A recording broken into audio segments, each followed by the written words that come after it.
16 September সূর্যদেব রাশি পরিবর্তন করছে, নিজের রাশিকে ছেড়ে এবার প্রবেশ করবে বুধের রাশি কন্যা রাশিতে। বুধ হচ্ছে পরম মিত্র, অর্থাৎ পরম মিত্রের ঘরে সূর্য এবার অবস্থান করবে 1 মাস।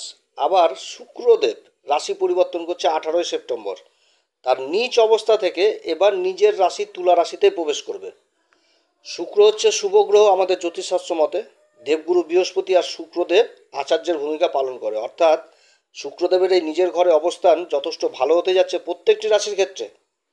এই 1 মাস সূর্য 3টি নক্ষত্রের উপর অবস্থান করবে। 16 সেপ্টেম্বর সূর্য যখন রাশি পরিবর্তন করে কন্যা রাশিতে প্রবেশ করবে তখন অবস্থান করবে নিজের নক্ষত্র উত্তরা ফাল্গুনী দ্বিতীয় চরণে। তারপরে 27 সেপ্টেম্বর সূর্যদেব প্রবেশ করবে হস্তা নক্ষত্র। হস্তা নক্ষত্রের অধিপতি হচ্ছে চন্দ্রদেব।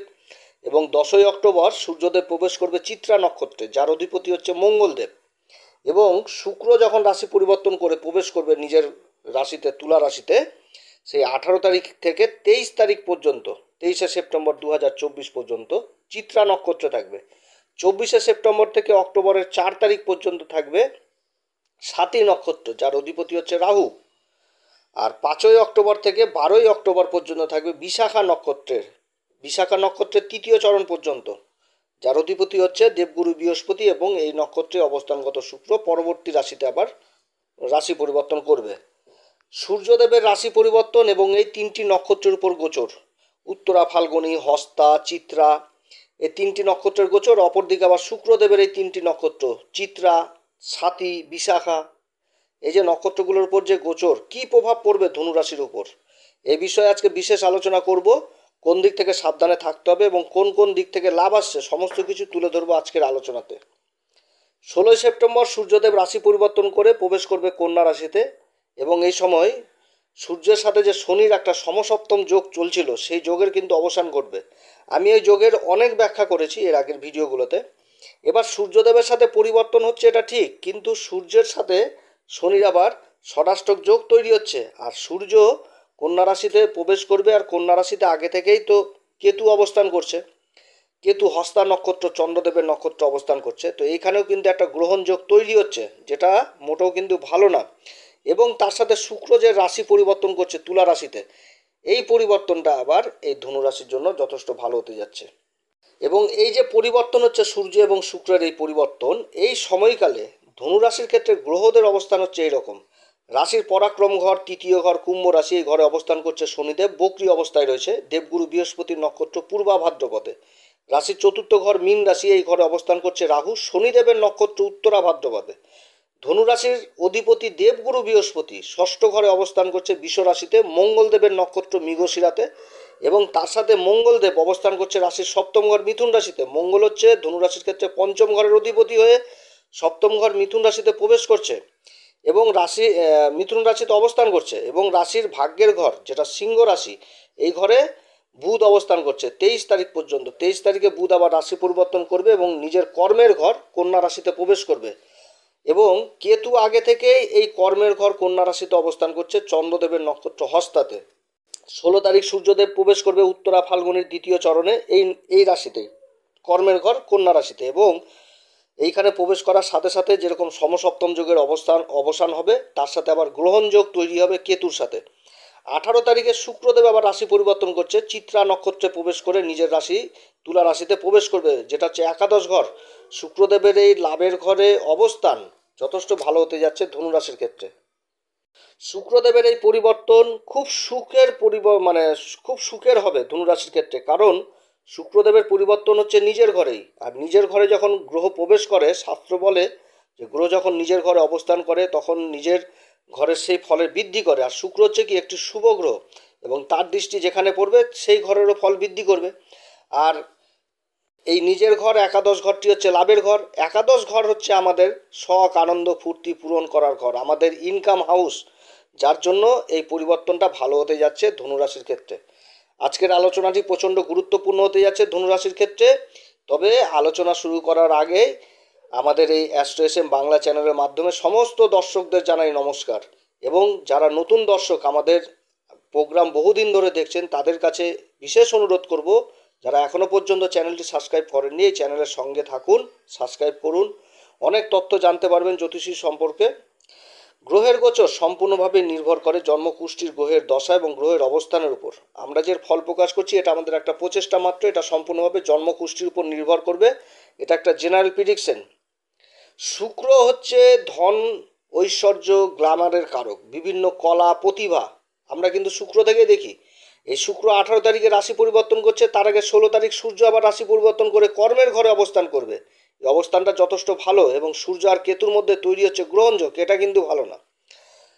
তো তবে এখানটাতেও আবার কিছু কিছু দিক ভালো উঠে আসছে ধনুরাশির ক্ষেত্রে, সেটা আলোচনা করব। কারণ এই গ্রহণযোগের উপর মঙ্গল সপ্তম ঘরে অবস্থান করছে, তার চতুর্থ দৃষ্টি পড়ছে এই কর্মের ঘরে, এই গ্রহণযোগের উপরে, সূর্যের উপর আবার। আর রাশির অধিপতি দেবগুরু বৃহস্পতি, তার শুভ দৃষ্টি, পঞ্চম দৃষ্টি পড়ছে এই কর্মের ঘর, সূর্য আর কেতুর উপর। তার সাথে সূর্য এবং বুধের মধ্যে একটা স্থান পরিবর্তন হয়েছে ধনুরাশির ক্ষেত্রে। বুধ হচ্ছে ধনুরাশির ক্ষেত্রে কর্মের ঘরের অধিপতি এবং ব্যবসা বাণিজ্যের কেন্দ্রবিন্দু মিথুন রাশি। এই দুটি ঘরের অধিপতি হচ্ছে বুধ। এবার বুধের সাথে সূর্যের একটা স্থান পরিবর্তন হয়ে গেছে। বুধ অবস্থান করছে সূর্যদেবের ঘর, ভাগ্যের ঘর সিংহ রাশিতে, আর সূর্যদেব অবস্থান করছে কন্যা রাশিতে, যেটা হচ্ছে বুধের ঘর, কর্মের ঘর। তাহলে এইখানটাতে একটা স্থান পরিবর্তন হচ্ছে, অর্থাৎ ভাগ্যের ঘরের অধিপতি কর্মের ঘরে অবস্থান করছে, আর কর্মের ঘরের অধিপতি ভাগ্যের ঘরে অবস্থান করছে। আর সূর্য আর বুধ হচ্ছে পরম মিত্র, যার জন্য এই পরিবর্তনটা যথেষ্ট ভালো হতে যাচ্ছে। ধনসম্পত্তির কারক হবে এই গোচরটা। তবে একটি কথা অবশ্যই বলবো, সেটা হচ্ছে 16 আর 17 তারিখ কোনো রকম যদি কোনো কাজে ধনসম্পত্তির ইনভেস্টের ব্যাপার আসে, যে কোনো একটা ভালো জায়গা কিনা বা কোনো একটা শখের জিনিস কিনা বা কোনো কিছুতে একটা ইনভেস্ট করা, এই জায়গাটাতে একটু ধৈর্য ধরতে হবে। সেটা হচ্ছে 18 তারিখ পর্যন্ত। 18 তারিখে যেই শুক্র রাশি পরিবর্তন করে লাভের ঘরে প্রবেশ করবে, সেই সময়টা যথেষ্ট উত্তম হবে এবং যথেষ্ট কাজে ভালো রেজাল্টও পাবে এই ধনুরাশি। তার সাথে যথেষ্ট লাভের দরজাও খুলে যাবে যদি ব্যবসা বাণিজ্যের যদি ইনভেস্ট করে। একাদশ ঘরে শুক্রের অবস্থান ব্যবসা বাণিজ্যের জন্য যথেষ্ট ভালো হবে এবং সব দিক থেকে ভালো জিনিসটাই হচ্ছে যে শুক্রের উপর কোনো রকম কোনো গ্রহের দৃষ্টি থাকছে না এবং শুক্র লাভের ঘরে বসে 13 অক্টোবর পর্যন্ত থাকছে, যেটা যথেষ্ট লাভ নিয়ে আসবে এই ধনুরাশির ক্ষেত্রে। গ্রহদের গোচরের অবস্থান খুব সুন্দর হচ্ছে এই সময়কাল, কারণ শুক্র একাদশ ঘরে অবস্থান করছে, তার সপ্তম দৃষ্টি পড়ছে পঞ্চম ঘর মেষ রাশিতে, আর মেষ রাশির অধিপতি মঙ্গল সপ্তম ঘরে অবস্থান করছে, মঙ্গলের আবার সপ্তম দৃষ্টি রাশির উপর পড়ছে, অর্থাৎ মঙ্গল দ্বারা কেন্দ্র ত্রিকোণ রাজ্য তৈরি হয়েছে এই ধনুরাশির ক্ষেত্রে। আর মঙ্গল হচ্ছে ধনুরাশির ক্ষেত্রে কারক গ্রহ। যারা শেয়ার মার্কেটে লং টার্ম ইনভেস্ট করছেন তাদের জন্য যথেষ্ট ভালো হতে যাচ্ছে এই সময়কালে। বুধও আবার খুব ভালো অবস্থায় রয়েছে ধনুরাশির ক্ষেত্রে, কারণ ব্যবসা বাণিজ্যের কেন্দ্রবিন্দু বুধ ভাগ্যের ঘরে অবস্থান করছে এবং পরবর্তীতে বুধ আবার রাশি পরিবর্তন করে তার উচ্চ ঘর কন্যা রাশিতে কর্মের ঘরে প্রবেশ করবে। এই পরিবর্তনটাও যথেষ্ট ভালো হতে যাচ্ছে ধনুরাশির ক্ষেত্রে। যারা শিল্পী মানুষ, যারা সিনেমা জগতের সাথে জড়িত রয়েছেন, যারা music, dance, drama, choreography, photography, তাদের জন্য এই শুক্রদেবের এই গোচর একাদশ ঘরের অবস্থান যথেষ্ট লাভদায়ক হবে। আবার যারা সঙ্গীত শিল্পী, নৃত্যশিল্পী, চিত্রশিল্পী, এই সমস্ত ইনস্টিটিউটের কাজে যারা যুক্ত রয়েছেন বা এই সমস্ত কর্মে যারা যুক্ত রয়েছেন, তাদের জন্য যথেষ্ট ভালো, সমাজে মান সম্মান যথেষ্ট লাভ পাবে এবং আর্থিক দিকটা যথেষ্ট মজবুত হবে। এই সময়কালে সামাজিক যোগাযোগ জিনিসটাও যথেষ্ট ভালো থাকবে ধনুরাশির ক্ষেত্রে, কারণ তৃতীয় ঘরে শনিদেব দেবগুরু বৃহস্পতির নক্ষত্রে আবার বক্রী অবস্থায় রয়েছে। সামাজিক পরিচিতি, সামাজিক যোগাযোগ যথেষ্ট বৃদ্ধি পাবে এই সময়। আমি এর আগের ভিডিওতে একটি কথা বলছিলাম, যেটা হচ্ছে ধনুরাশির ক্ষেত্রে 7ই সেপ্টেম্বর থেকে 29 সেপ্টেম্বর পর্যন্ত মঙ্গল অবস্থান করবে রাহুর নক্ষত্র আদ্রাতে এবং এই সময়কাল যথেষ্ট হাড় ভাঙা পরিশ্রম করবে। তবে এবার এই যে শুক্রদেবের গোচরটা হচ্ছে, তার সাথে বুধের যে অবস্থান এবং পরবর্তীতে যে বুধের গোচরটা হয়ে যাচ্ছে 23 তারিখে, সূর্যদেবের এই কর্মের ঘরে অবস্থানের পরিপ্রেক্ষিতে একটা কথাই বলবো, সেটা হচ্ছে হাড় ভাঙা পরিশ্রমের যথেষ্ট ভালো ফল পাবে, যেটা কল্পনার বাইরে হবে এই ধনুরাশির ক্ষেত্রে। আর যখনই মঙ্গল দেবগুরু বৃহস্পতির নক্ষত্রে 30 তারিখ পুনর্বসু নক্ষত্রে প্রবেশ করবে, তখন এই ধনুরাশিটির ডঙ্কা বাজবে চারিদিকে, মা লক্ষ্মীর অশেষ কৃপা লাভ করবে। যথেষ্ট ভালো সময় হতে যাচ্ছে এই ধনুরাশির সেই সময়কাল। এই সময়কালে দাম্পত্য জীবন যথেষ্ট ভালো থাকবে, ভালোবাসার জীবনটাও যথেষ্ট ভালো থাকবে। এই সময়কালে ধনুরাশির কর্মক্ষেত্রে নিজের প্রতিভাকে কাজে লাগিয়ে মান সম্মান যথেষ্ট বৃদ্ধি পাবে এবং সমাজের লোক চিনবে যে এই কাজের জন্য ওই লোক বিখ্যাত। এই রকম একটা পরিস্থিতি তৈরি হবে শুক্রদেবের এই পরিবর্তন এবং সূর্যের কর্মের ঘরে অবস্থানের ফলে, যারা রাজনীতির সাথে যুক্ত রয়েছেন তারা সমাজে নিজেদের কথা সবার সামনে তুলে ধরতে পারবে, মান সম্মান পদ প্রতিষ্ঠা লাভ করবে এবং কর্মক্ষেত্রে আবার বড় দায়িত্ব পারবে, যে কর্মেই থাকুক। যারা সরকারি কিংবা বেসরকারি কাজের জন্য চেষ্টা করছেন তাদের কর্মলাভের সম্ভাবনা থাকছে এই সময়। পিতামাতারা সন্তানের প্রতি যে দুশ্চিন্তা করছে সেই দুশ্চিন্তা মুক্ত হবে এবং সন্তান যে কর্মই করবে তাতে উন্নতির যোগ রয়েছে। যারা কসমেটিক ব্যবসার সাথে জড়িত রয়েছেন, ফ্যাশন ডিজাইনার, যারা বিউটিশিয়ান, তাদের জন্য যথেষ্ট ভালো হতে যাচ্ছে এই সময়কাল। যারা দুধের ব্যবসার সাথে যুক্ত রয়েছেন, ছানা, পনির, বিভিন্ন রকম মিষ্টান্নর কাজে যুক্ত রয়েছেন, তাদের জন্য যথেষ্ট ভালো সময় এই গোচরকাল। মোট কথা, গ্রহদের যে অবস্থান তাতে যথেষ্ট সুখ বৃদ্ধি হবে ধনুরাশির ক্ষেত্রে, যেটা বিগত দিনে অশান্তির মধ্যে পড়েছিল। যেমন বুধের পরিবর্তনটা যথেষ্ট ভালো ছিল না, অষ্টমপতি হয়ে গেছিল বুধ। বুধ যখনই ভাগ্যের ঘরে প্রবেশ করলো তখন থেকে আস্তে আস্তে এই ধনুরাশি যথেষ্ট ভালো হতে যাচ্ছে।